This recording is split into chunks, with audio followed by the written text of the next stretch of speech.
Hey everybody, welcome to Hotel Room edition of No Vacancy Live. I'm your host, Glenn Hausman. I'm excited to be here with each and every one of you today, particularly since I was out a little bit late last night seeing a concert. But you know me, summer travel, we've got to have a lot of fun out there, but we still have to get all these great interviews for you today. I'm excited to talk to our guests today because they've started up a brand new division of their company, which we're going to get into right now. Let's talk to Mr. Paul Coury of Coury Hospitality. How are you, Paul? What's going on, man? I'm great, Glenn. What was your concert? This band named Fish. Have you ever heard of them? Oh, yeah. Yeah, well, so so you should then be amazingly impressed by how awake I am this morning. If you're laughing at that. Well, I'm impressed. I got to say, I'm impressed. Well, I got another one tonight. So thank you so much. We were originally supposed to do the show live, but because of this, and I've got a travel schedule, so we're gonna record this now. So sorry, we're not going to be able to take any questions today from the audience out there. But let's learn a little bit about you before we get into the big news that you have for us today.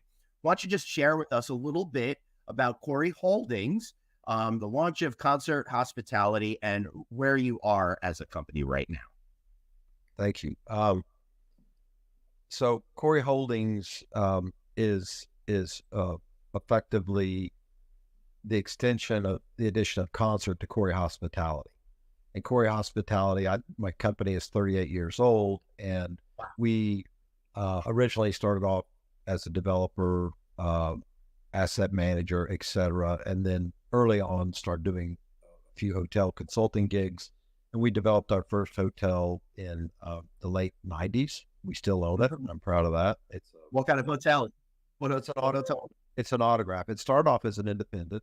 It's a historical building in Tulsa, Oklahoma, and has a lot of history and still very relevant. And so the notion of forming a new company really came because Coury Hospitality has exclusively focused on lifestyle and boutique. Right. And, okay. So we wanted to always stay true to that. And that's always been our mantra, that we'll stay true to that. And we've turned down business because of that. So a lot of our clients and our new strategic partnership with Newcrest Image, they have specialized more in the hard brands and the soft brand world. So it was a natural evolution to create that so we can still, meet the needs of our existing clients and grow, but at the same time, apply our principles to the new concept, even though it's not lifestyle or boutique. Excellent. So it sounds to me what you're trying to do is take more of the traditional hotel product, but utilizing this new philosophy that you're doing, trying to connect and get closer to the customers in that non-boutique kind of a feel. Right. I feel like the industry has done a great job at branding, but it hasn't done a great job at that personal connection aspect of it. So I'm going to look forward to hear about how you're going to do that. But before we get into that, Paul, I'm curious as to why strategic relationship with Newcrest. I mean, I know Mahul and all the guys over there. I think they're a great company, but I'm curious as to what that's going to do for you, what it's going to do for them, and how you guys are aligned business-wise. Yeah, good question. When we did that, we were looking for someone who could help grow our platform that had maybe a different network than we've got. And our network has been heavily reliant on individuals and developers and even the Marriott. We have we have 14 autographs and 2 tributes. So we had a strong alliance with them. So we were looking to grow that. And our values, our core values as a company aligned with Newcrest Image. And so we're both in the Dallas market and our paths had crossed. And it was kind of serendipitous, but we decided that there was a good fit and we closed on that deal last May. Yes, I remember when that deal closed, actually. It's pretty great. So this is the first significant thing now that you folks are doing together. Is that accurate? Yeah, we've done some co-acquisitions, and we've grown by 6 hotels since we have several in the pipeline as well. But yeah, I would say this is our first major move to really grow the platform. This won't be as organic as it was going. It was, yeah. Right. So, tell me a little bit about concert. Why that name? Which, by the way, I happen to like as somebody who likes going to concerts, Yeah, but I also see it as everything kind of working together in a harmonious way. that's exactly it. And so we start talking about that very Mhm. notion and Right. how do we work hand in glove? How does it flow? How does everyone come together? And the name just came to us, and it just feels right, and it does exactly describe who we'd like to be. Yeah. That's really cool. I like I said, I love the name. So, okay. So, how is this company going to be set up? What kind of partners are you looking for when it comes to management deals? And how are you thinking about operating in full select service hotels? But let's let that last part sit Yeah. for first. So, tell us a little bit about, management company partners and how you're thinking and how this is going to be a little different maybe than the boutique business. Well, obviously the model's different.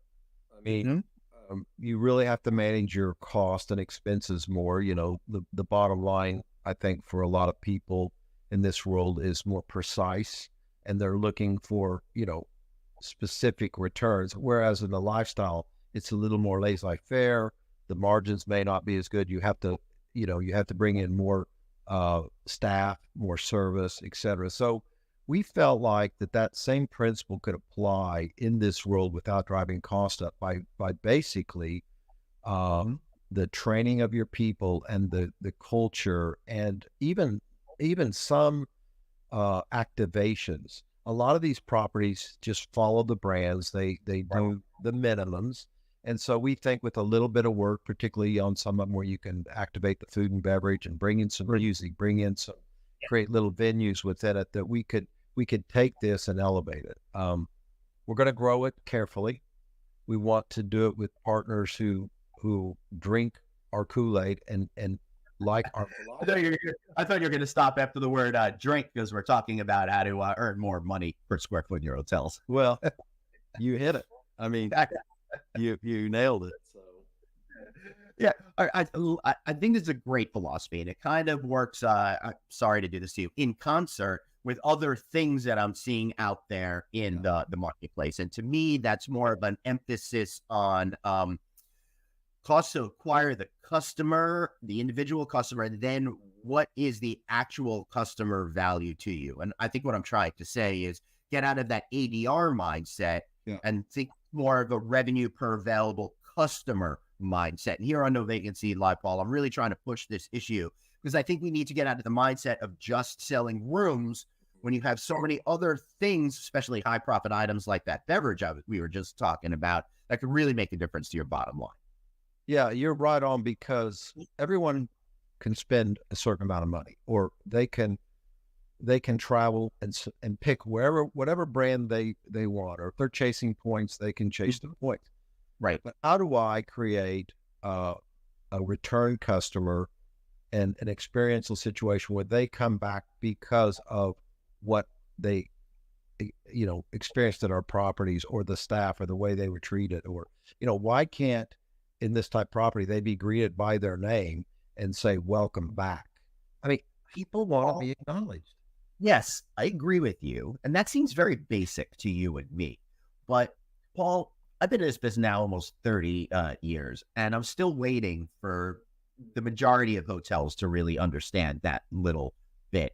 And when we were at High Tech a few weeks ago, I kept asking the question, when are we going to have the promise of you being able to know who I am and do things for me as a customer instead of this just trying to throw everything at the wall and see what sticks over and over again with each individual customer? It's very simple to do. The Yeah. platforms exist within the technology, and the simple things, for example, why can't I send you a text before you check in or when you check in that says, if you need anything, text me back? And there's technology that we use that does that. That's pretty basic stuff. Right. I mean, so here's the in a nutshell. Mhm. We're doing this, and in particular after COVID, we found that, so we call our employees, our staff, experienced curators, and we That's now officially. So when you work for us, you're an experienced curator. Okay. And so we're trying to, how do we get them to represent us and understand, the unreasonable hospitality, or the movie The Bear, all these things, the show The Bear, all these things are about empowering these people to feel special and to find their own passion that they can deliver to our guests. So we're really trying to start at that level. Yeah. So what you're really saying is that in order to be able to connect better with the customers and even get into the mindset of thinking about revenue available customer, you need to have that culture item set up so your staff will be the good stewards of experience. Yeah. If they do that, it will, the revenue will come, the return guests will come, and they're going to feel better about themselves and enjoy their job. And if they enjoy their job and engage with the guest correctly, the guest is going to feel that. There's what's this connection? So what we've learned in hospitality in particular, again, I'm going to say after COVID, I think for us, we use COVID as a great learning experience, but we now are trying to create community gathering spaces in all of our properties. In the old days, hotels, that's what they were. If right. And you're thinking back to the historic era before road travel, right? Yes. Like the 30s, 1940s, where the hotel was the community, right? That's where the business meetings were held. That's where people met for coffee. That's where they met for breakfast, lunch, etc., or a drink. And it's so simple. Bring that back. People want to be together. They want to, and hotels are the best place to do that if done correctly.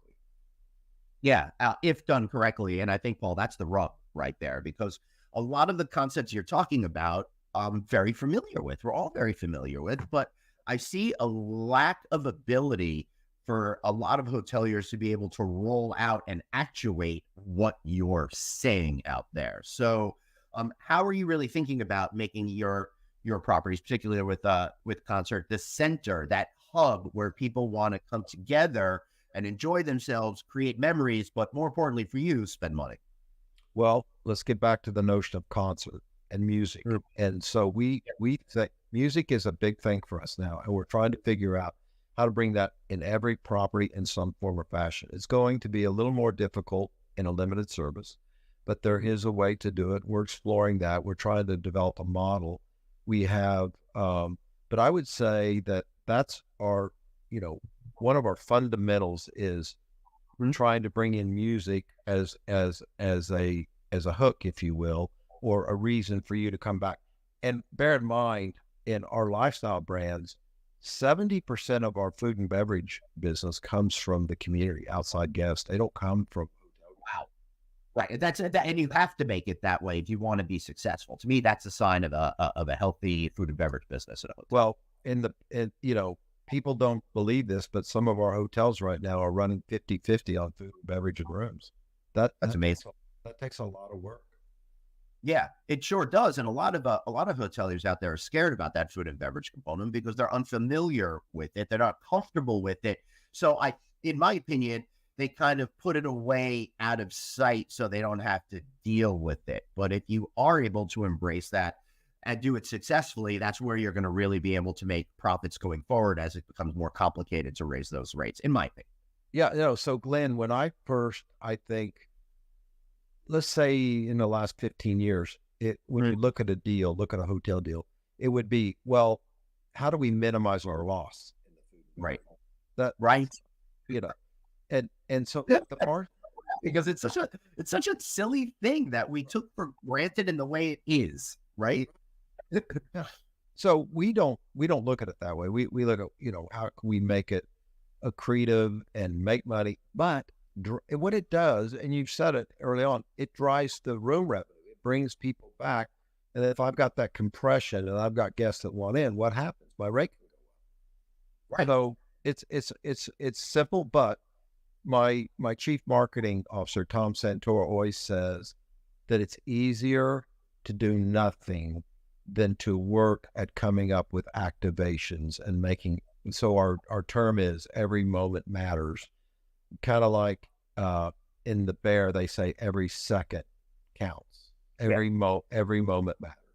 It really does. And I think it's important for people out there, especially the younger folks, to understand that so many hoteliers are great at what we do. And that's the fantastic thing in this industry. And I always say it, I've said this 1,000 times. I think we all do. It's like that 98% amazing, but it's that last little bit, that last 2% where you really excel. And those are the things that connect you more closely with the customer and speak to the issues that you're talking about right now.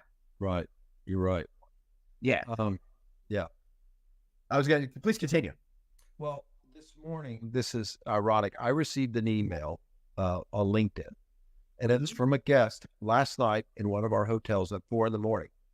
And he's from Ireland, and he's in the hospitality business. He runs restaurants and bars. He said he's got a series of them. But he said, I couldn't sleep, and we have a video on our hotels that's about our culture and kind of done humorously and for about a year. He loved it, and he wanted to tell me that he took the time to watch it last 20 minutes, and then he met some of our staff, and he said, how do you do that? How do I? So that, to me, when a guest takes the time to send an email at 4 a.m, I've connected, right? I've got it. And he said, I'll look up your properties when I'm traveling in the United States. So, So that's great. So Paul, when you do connect with that customer, how do you hold on to them and make sure they choose to stay with one of the hotels you operate, particularly when it's set against a backdrop of just having someone's flag on the door, not necessarily the Coury name? Well, it's, again, I think it's so simple.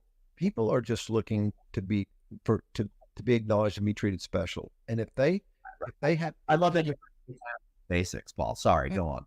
If they have a memory and a good experience, they're going to tell somebody, and that's my best. And if that happens and we create that, they're going to come back. And you said it when you said 98%, but the 2% that you miss, and it happens, right? It's easy to miss. I can't be there every minute to engage with or coach someone up, and misses happen. And it's also how you handle those situations. And great. Yeah. So we try, again, through this texting mechanism, if there's a problem, we want to know about it and solve it immediately, and not wait till you check out and the guest says, oh, by the way. Right. Yeah. I'm actually a big proponent. If things go wrong, you can actually get closer to the customer, make them a bigger plan if something hadn't gone wrong, depending on how you handle it. I feel like that. You're right. How do you recover from it? And you can turn that recovery into a win. Yes. Right. Because one of the things is people inherently understand stuff will go wrong. And a lot of times people don't get chafed that something went wrong. It's how that situation was handled, cared for, and resolved, like you were just saying. Right. So that's so essential. And let's be honest. It's expensive to travel right now, and room rates are high. Inflation has driven rates higher, and cost of labor, cost of goods have all gone up.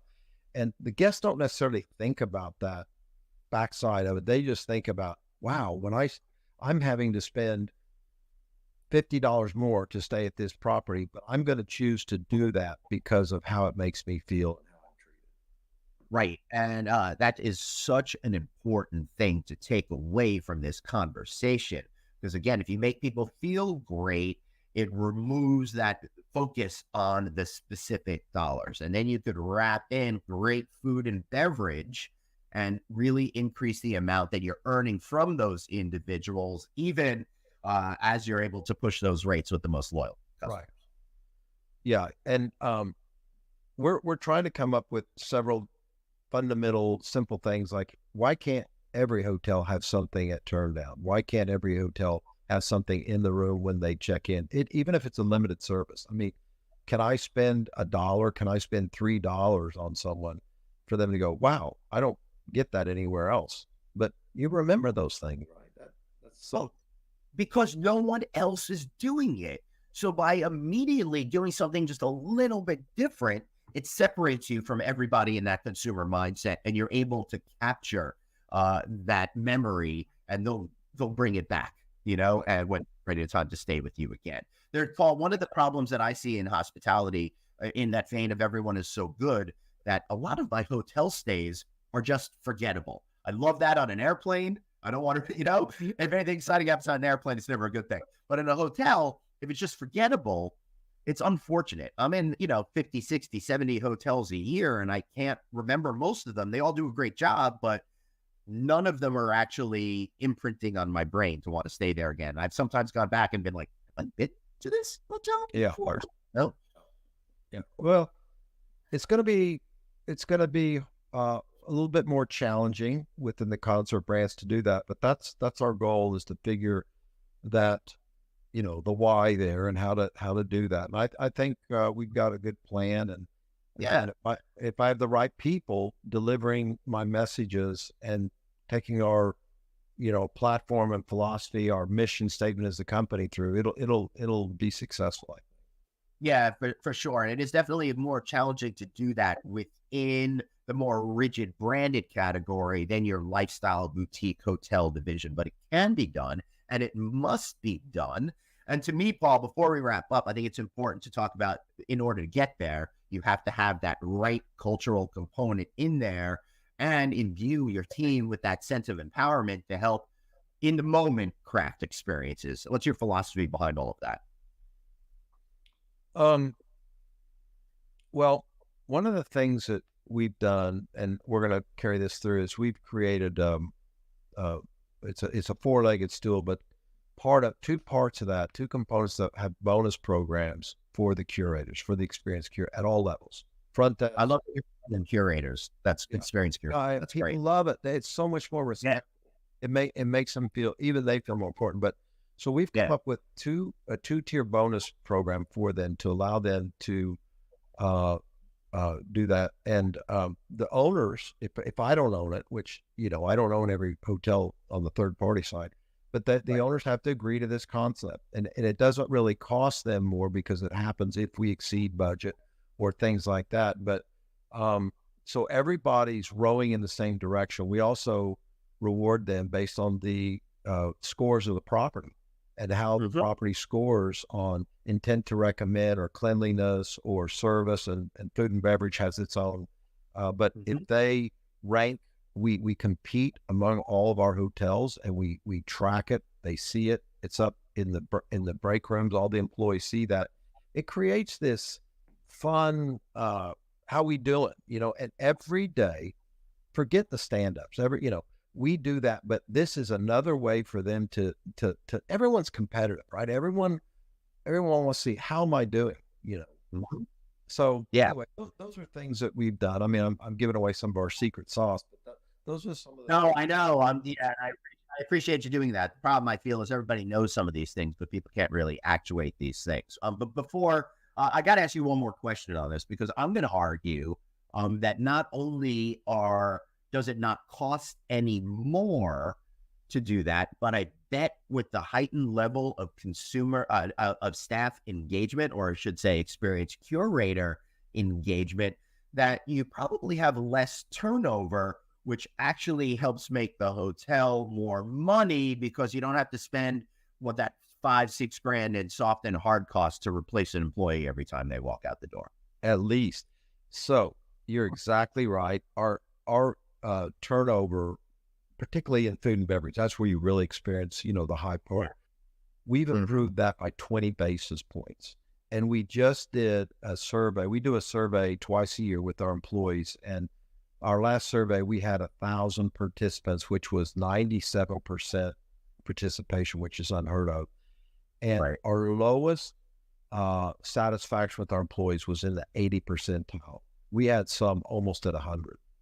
Wow. That's unheard of. That is unheard of, particularly since I go on a lot of Facebook groups, and from the tone and tenor of staff, they're not getting that from a lot. Well, you get your saboteur every once in a while. But Yep. All right. So there's so much to talk about. I know you've got some new hotels coming up. You got one coming this summer, the Hall Park Hotel. You've got the Vin Hotel Collection expansion, the Hotel Vin at Pinnacle Hills, coming in Arkansas in 2025. I love that you're expanding, but I need to hear a little bit more about this launch of Society Wine, and more importantly, your own Coury crafted bourbon. I'm a huge bourbon fan, so this is a story I need to hear more about. That came about. We were, again, this took a lot of work, but we were anticipating the eclipse 2 years before. So we partnered with a bourbon company out of the Texas area, and we did the barreling 2 years before. Awesome. Called Eclipse, and we launched it on the solar eclipse. Amazing. It's actually pretty good. I mean, good for you. And the wine, we blended it ourselves. It's a Mertage. It has 2 or 3 varietals in it, but again, we really took the time. I'd be more impressed if you did the grape stomp and like Lucille Ball did back in the 50s. Hey, you never know. If you read about that, she and that lady really got into it and they didn't speak each other's language. It was a real fight in that. Right.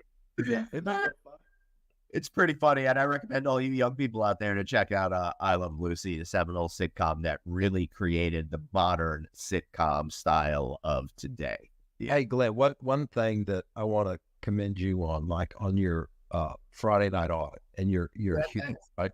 So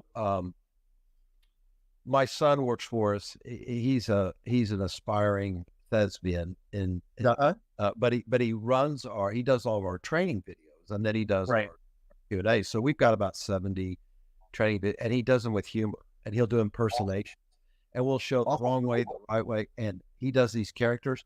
Our employees, our curators love it. They can't wait to see who the next character is and what they deliver. And they're online, but that's been, people love humor sometimes as a way to feel it's okay. It makes it more approachable on learning. It does. Paul, my whole mantra over here is educate, empower, entertain.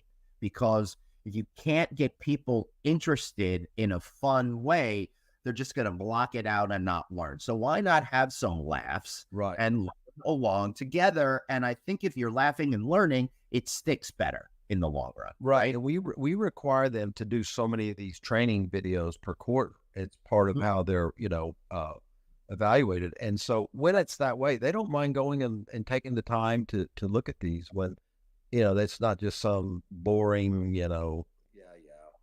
No, totally. I get it. In fact, maybe you should send me a video on how to make a bed properly, because this looks really... I wasn't going to say anything.